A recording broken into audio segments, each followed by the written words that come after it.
In that scene in season 1, when you stole Mercedes' money, listen. Did she really? Twitter was on fire, yes, I know about that, and we have never forgave you. So let's talk about that. I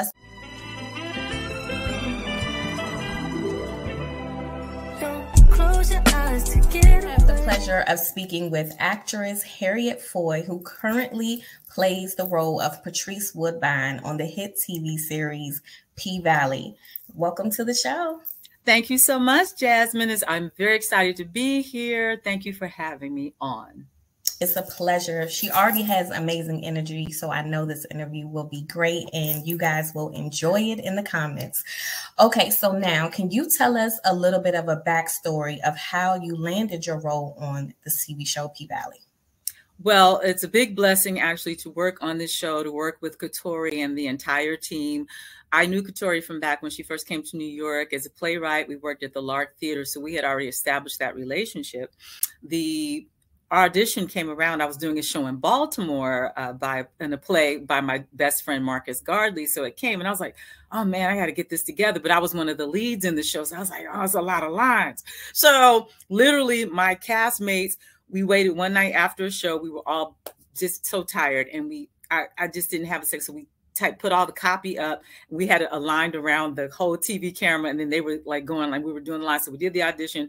We send the tape in. I was like, okay, that's great, that's great. Then I get the call back. So I got to go to New York on my day off, which was a Monday. I'm beat down. I think I probably slept like 4 hours because you know you're nervous when you got to be up early.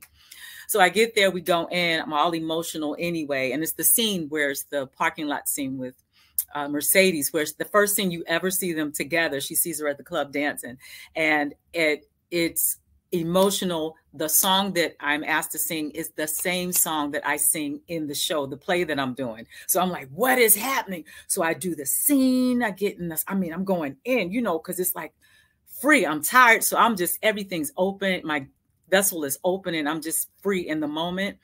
And like every single ancestor that I have ever had who has gone on, they came into the room and I always cry when I talk about it. And it just felt like they were surrounding me like, this is yours. You know it. And in that moment, I knew it. And I was so overcome. Okay, I won't cry.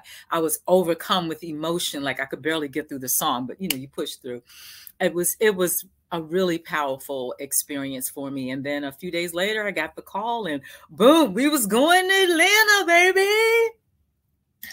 Oh my God, that was an amazing story. So you spoke a little bit about how emotional this role, and you guys, just how you convey your character and really push through in the scenes, because you have some difficult scenes emotionally. Yes. Can you give us a little bit of your process and how you put yourself into that, whether it's training or where you pull from, if you have personal experience, etc.? So thank you. That's a great question. For me, you know, I studied acting at Howard University. HU, you know. And so I have that base to pull from as well, of that training there. And then my base is theater. So I've originated quite a few plays in the course of my career. I've traveled around the world twice. I've done plays in almost maybe 40 of the cities in the United States. So when you do 8 shows a week, it's like it gives you a base. You're grounded in theater. You're grounded in the immediate, right in the moment, no matter what happens, and things have happened. So all I had to do was take that with me, that training, those experiences, bring them to a rich script. Like all you have to do is really come in and say the words literally, and then let whatever the truth of those moments carry you through the piece, through the journey of the character. We have one-on-ones with our boss, Katori Hall. We love her so much. And we have she gives us an overview of what she sees for the character's journey. And then we talk about it. We'll go back and forth. If there's anything in the script you might need to work on. But when I'm in the scenes, I'm in that moment. Patrice is in that moment, no matter whether it's my scenes, mostly with Mercedes, where we've had the fights. It's just like, you know what the choreography is, the fight choreography is, and we do have doubles, but we do a lot of the work because Brandy and I, we're hardcore. We go hard. You know what I mean? So we always like, no, we want to do it. You know, we both do it. But yeah, I think you've got to have a sense of freedom when you're playing these highly emotional characters with such high stakes. You can't go in judging yourself. I couldn't go in judging Patrice and her choices. I had to find out, as you all have done. Don't do it. I love you all. Don't do it. Don't do it. Just lets me know I'm doing what I do right. So I had to figure out what makes her tick. Why does she make these choices? What does she feel about that? Does she care? What is that? And that's what you see in my portrayal of her. So you mentioned that you have an extensive background in theater. Now, for you, is it harder to do something on camera as opposed to having that live interaction in the audience? Do you think it's different? Do you like it? Or what are your thoughts? I love both equally. I always get this question. It's so good because you can't choose it. And I really try to. You can't. Theater is live. It's immediate. You feel it in that moment. And it's always different. You do 8 shows a week. You do 2 in a day on like Saturday and Sunday, or maybe the Wednesday day. And it's always different. The audiences are different. But for me, doing television, which I really, really love that medium, it's you're focused. You're so focused in that work, and you have to bring it all the way down. So everything we're seeing is coming from your eyes in every single moment. It's very fine. It's just like you and I talking right now. So whatever I have to say to you, I'm going to put it to you, and you're going to know what I mean. Do you know what I mean? Oh my God. I just love her energy, you guys. Like, I wish y'all could feel this, because even though we are virtual, I feel like I'm in the room. I feel like I've spoken to her 1,000 times. Well, we have amazing energy. Yes, we have. So something that you mentioned in the previous question, you said, oh my God, I don't want to lose my train of thought here. I done got excited. Yeah, it's all good. You said about the judgment. Yes, that's what I wanted to talk about. So in that scene in season 1, when you stole Mercedes money, listen. Did she really? Twitter was on fire I know about that, and we have never forgave you. So let's talk about that. Let's talk about that judgment. You mean y'all didn't forgive Patrice, even though they don't call me. No one calls me Harriet. I'm Patrice. Period. I did music. They're like, oh, look, Patrice cut a record. Okay, I'm going to receive that, because that means I really locked into her. No, I was going to say that. That's what that means. When you're synonymous with a character and people, some actors will find offense to that from the fans watching the show, but it means that you have portrayed this role so well. It's unforgettable. Thank you so much. And what I was very good at trolling people. So when they came for Patrice, I came right back at them, and then we would have a good laugh. No. That was a moment, I think, in her mind, if I may, she made the decision that she thought was best for the family. Hear me out, because don't give me that. Listen, because who was going to be able to afford a gym at that time? Who? Those parents weren't going to be able. Were they really going to come to a dance gym? Were they really going to do that? If you invest in a church, people are going to come to church because they want forgiveness. They want to pay their tithes. They want another chance. And I think it was something that could serve the community. And I think that was in her mind. How she did it perhaps is questionable to you all, but for me, I had to find out what that was and how to make that work for me as the actor. And that's what I came up with. I mean, we was mad. We was mad for Mercedes. People still mad. I know. That's why I was saying we'll never be able to forget that moment. But I am hoping, as we move further and further into the story, that we can truly see the transformation of Patrice. But before we get into that, I want to say that we see Patrice Woodbine in the church working her thing, and we kind of see her wanting to be at the forefront. And so she's kind of like struggling with her personal life versus her religion. Can you talk a little bit about that? Oh, sure. I think we all go through those challenges, whatever faith you may have. And I think you do have to find that balance. I think in season 1, when she was trying to move up in the church and just move out of that treasurer role, because you see, she has that gift. She has that gift where she can move the people with her words, with the gift that God has given her, and with song. But it can be intimidating to people when you can move people like that. So I think coming from her background, being out on the street, having those challenges, being a prostitute, just living in their car, living couch to couch, not having money, just trying to make a way, being a survivor. I think perhaps, hopefully, we'll see her be able to find more of a balance. I think we did in season 2 in terms of her giving back to the community. I think that's always a struggle for everyone, even when like you're out and you use bad words. I know a lot of people feel very guilty about that. I don't, but because I know it's a part of life. Look, sometimes you just got to say a word, and you know Patrice will cuss on you. So she walks a very fine line. It's a fine line. So I know it was written into the story for season 2 for you to run for public office, but what do you personally feel like her angle, Patrice's angle for wanting to do this? Is it what you mentioned before, her need to serve the community, or is it her wanting that power? Because I feel a little bit like Patrice is a little power driven, you know? Oh, absolutely. She comes from the street, having to pull herself up by her bootstraps. So here's an opportunity to get recognition from the community, the same community that was holding her down and saying, oh, you're a piece of slut, you're a slut, you're a hoe, you this, you're that, you know. So here she is. She's turned it around on those same people and gotten them to vote for her. But she's savvy. She's a savvy businesswoman, because when you work on the street as a prostitute, one thing you're going to know, you're a good judge of character. So you're going to know how people tick, because they're very vulnerable if you're out there getting, you know, services. Okay. So she taps into that. And that's what I think is her saving grace and her greatest strength, in that she can see that and she can maneuver. But yeah, I think it was a good move for her. I don't know. How did you feel? Did you feel we literally did not know who was going to be mayor? Literally. Oh, wow. It was because the way the script read, and I read it, I was like, oh, Andre won. And then I kept reading. And I was like, wait a minute. Wait, what? Like literally, it was like that. So it was the best kept secret on set. Well, she didn't ask me a question, so now I'm gonna add my 2 cents. Y'all don't be trying to say too much. I'm trying to let the people talk. But I feel that it was a good twist. I actually had talked a little bit about it, and I thought that it was going to be for Andre to win, like you just said. I did too. Mm-hmm. But I thought it was a nice twist for it to be Patrice, because she is this unorthodox person. I mean, she came through on the stripper pole.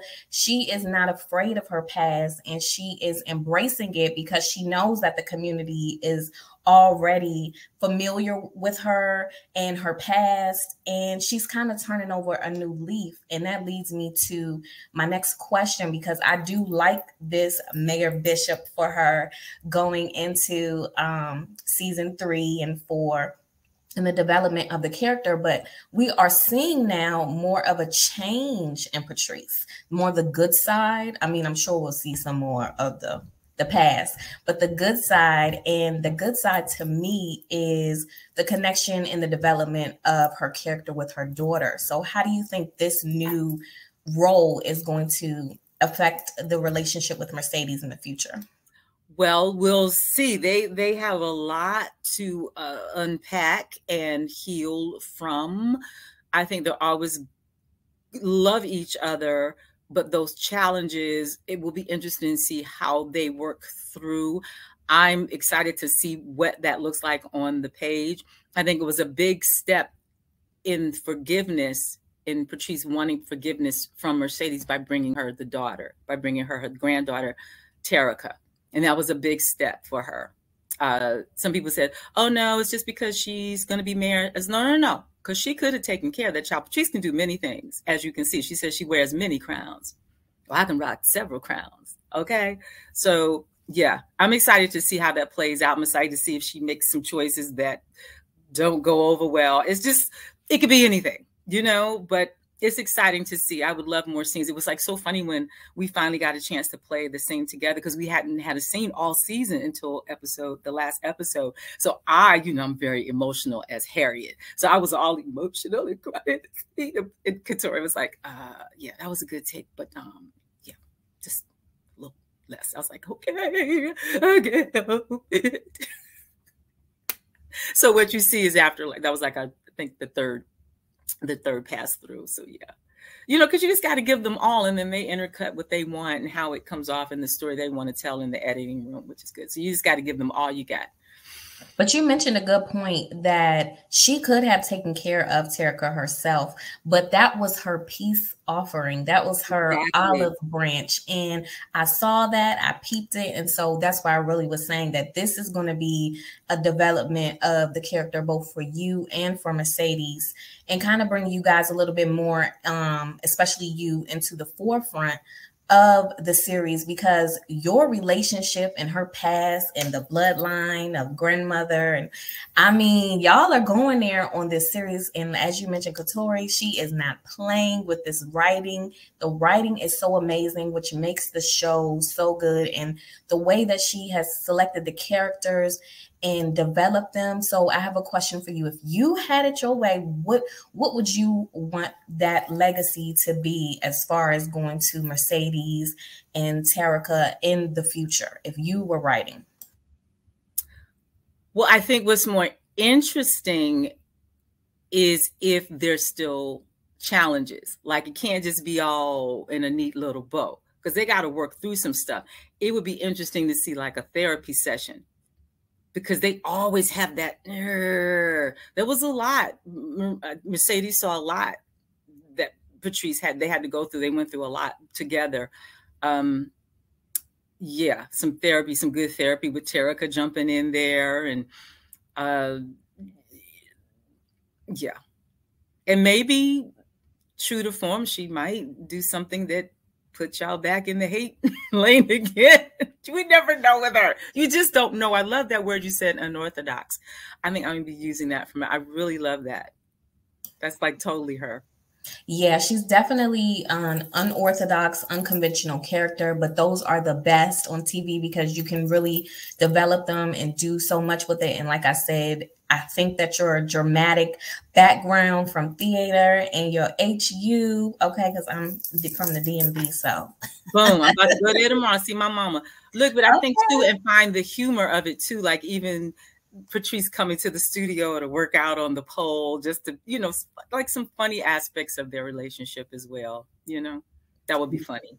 Yeah, I think their relationship and the development of the character has endless potential. And so we cannot wait to see the upcoming seasons. We are so grateful. But can you give us a little behind the scenes of some experiences that you might have had on set that we don't get to see? Because it seems like you guys have like fun on set. We do. Yeah, so can you share us a little story or something? I say that all the time. Like when we go to other sets, we are so spoiled on P-Valley. It's like family time. It's like when you're at that HBCU and you're just home, you're homecoming. It feels like homecoming every time, which how it's homecoming is next week. Yes, I'll be there.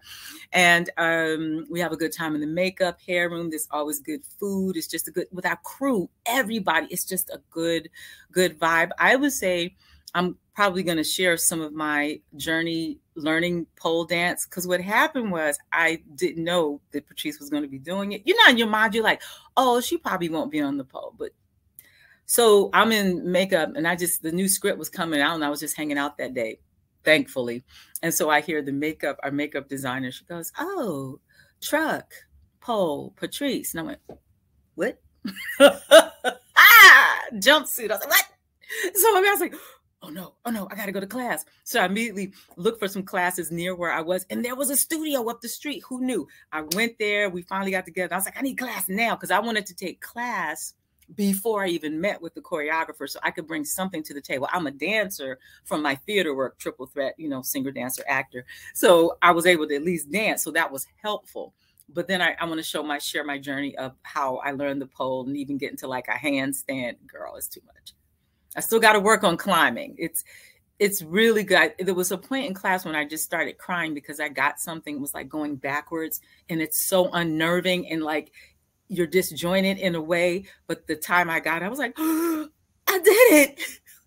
You have to do it. If you've never taken a pole class, just take one or two. It's so wonderful. And it's such I've heard that before. I definitely think that this show and just Mercedes and the other women who are constantly on the pole, and we get to see a little bit of the on social media behind the scenes, just how much work and strength your body requires. And so it gives a little bit respect for that and really makes it more of a dance art form and not this salacious thing that everybody makes it. It's really, that's the art of technique. Okay. It's freeing. It's so freeing in terms of your sexuality and some of your power as a woman. Do you know what I mean? Just seeing yourself do it, even if just walking around the pole with the heels. I practice with ballet slippers because, you know, I did it one time and I was like, oh, let me put on the ballet slipper. That would be me. I have no coordination and I probably might be one of the only Black women who cannot dance. Girl, if you could just do this, you all yeah, right. I can do the shoulders, but once you ask me to move my shoulders and my feet, it's nothing. I can't do it. All right. You try. But besides P-Valley, what else are you working on? We would love to know.